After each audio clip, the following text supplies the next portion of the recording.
আজকে রান্না করব স্পাইসি মাটন কারি। রেসিপিটা আপনাদের সাথে শেয়ার করব।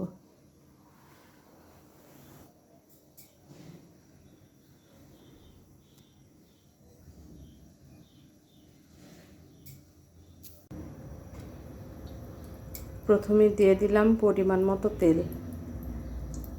আমার ওখানে মাটন আছে প্রায় 2.5 কেজি মতো।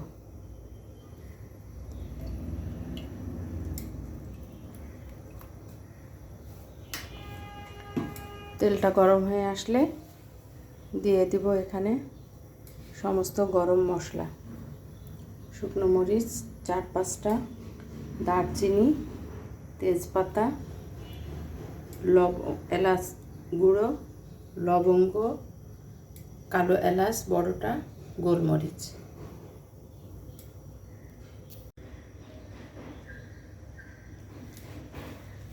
প্রথমে দিয়ে দিলাম 2 কাপ মতো পেঁয়াজ কুচি।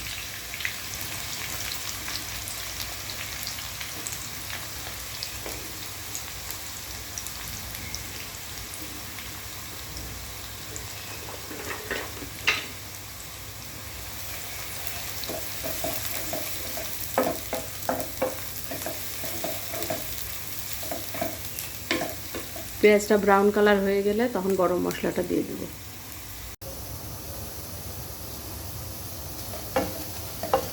পেঁয়াজটা মোটামুটি বাদামি কালার হয়ে গেছে। এখন আমি দিয়ে দেব প্রায় 1 কাপ মতো রসুন ছেঁচা। রসুনটা আমি ভালোভাবে ছেঁচে নিয়েছি।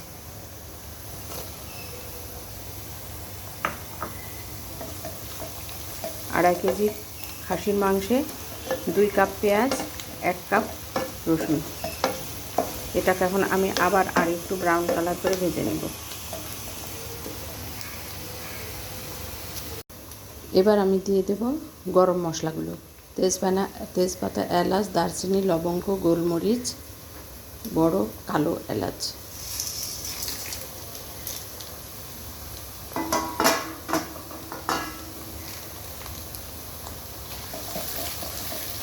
আমি পেঁয়াজ রসুনের সাথে গরম মশলাটাকে ভালোভাবে ভেজে নেব। এটা আরেকটু ভাজা হয়ে গেলে তখন মাংস দিয়ে দেব।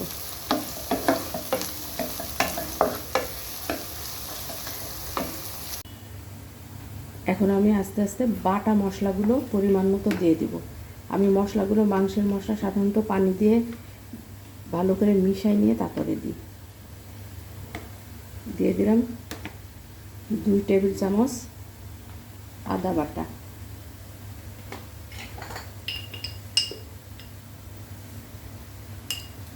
2 চা চামচ হলুদের গুঁড়ো, 2 চা চামচ মরিচের গুঁড়ো,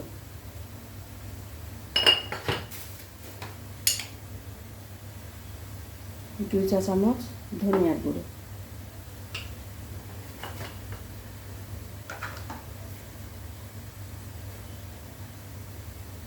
পরিমাণ মতো লবণ।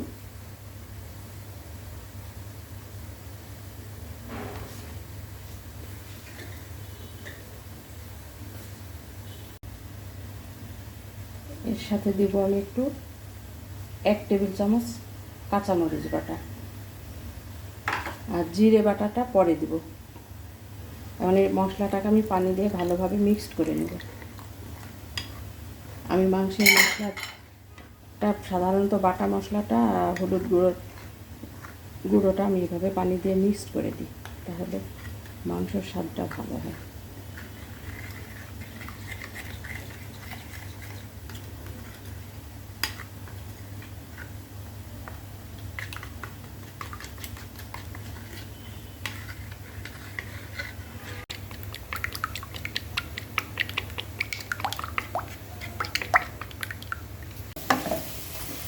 আমার পেঁয়াজ রসুন গরম মশলাটা ব্রাউন কালার হয়ে গেছে। এখন আমি এখানে আমার এই পানিতে মেশানো মশলাটা দিয়ে দিব। এখন মশলাটাকে পেঁয়াজ রসুনের সাথে ভালোভাবে মিক্সড করে নেব। ওই সাইড মাংসটা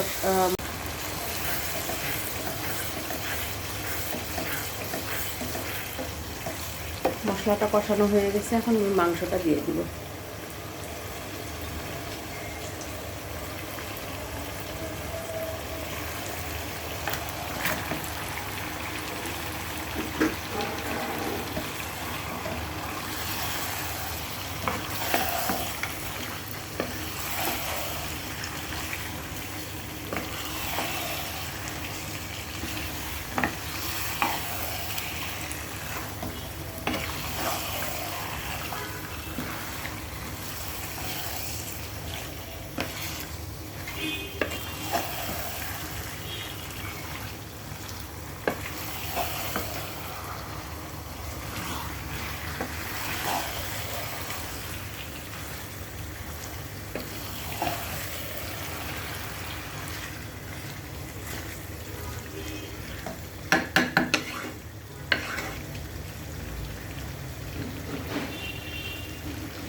মাংসটাকে আমি এভাবে কষাতেই থাকবো যতক্ষণ না মাংসের গায়ে যে একটা পানি থাকে, কাঁচা পানি, সেই পানিটা না শুকাবে ততক্ষণ আমি কষাবো।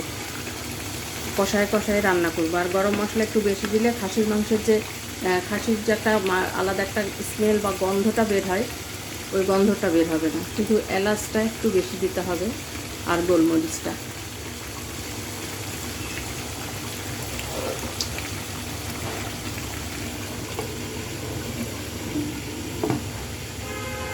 এভাবে ঢেকে দিয়ে আমি অনেকক্ষণ ধরে এটাকে কষাবো।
সেরা মাটন পিসটা সেই। এই পিসটা আমার মেয়ের খুব পছন্দ, চন্দ্রাবতী পছন্দ করে।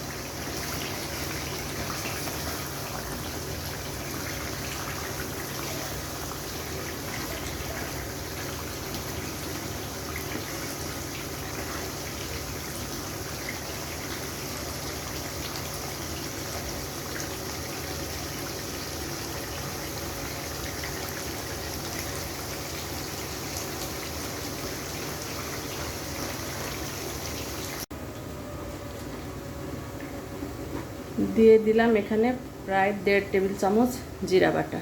জিরা বাটাটা একটু বেশি দিব যেহেতু এটা খাসির মাংস।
কমপ্লিট আমার স্পাইসি মাটন কারি।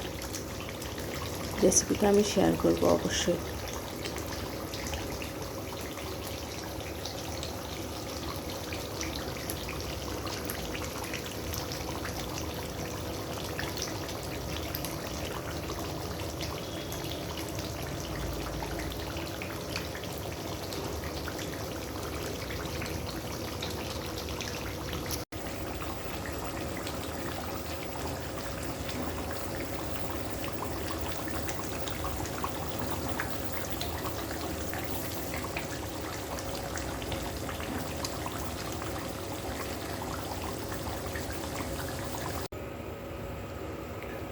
ওপর থেকে একটু ভাজা জিরের গুঁড়ো দিয়ে দেবো, তাহলে ফ্লেভারটা খুব সুন্দর আসবে।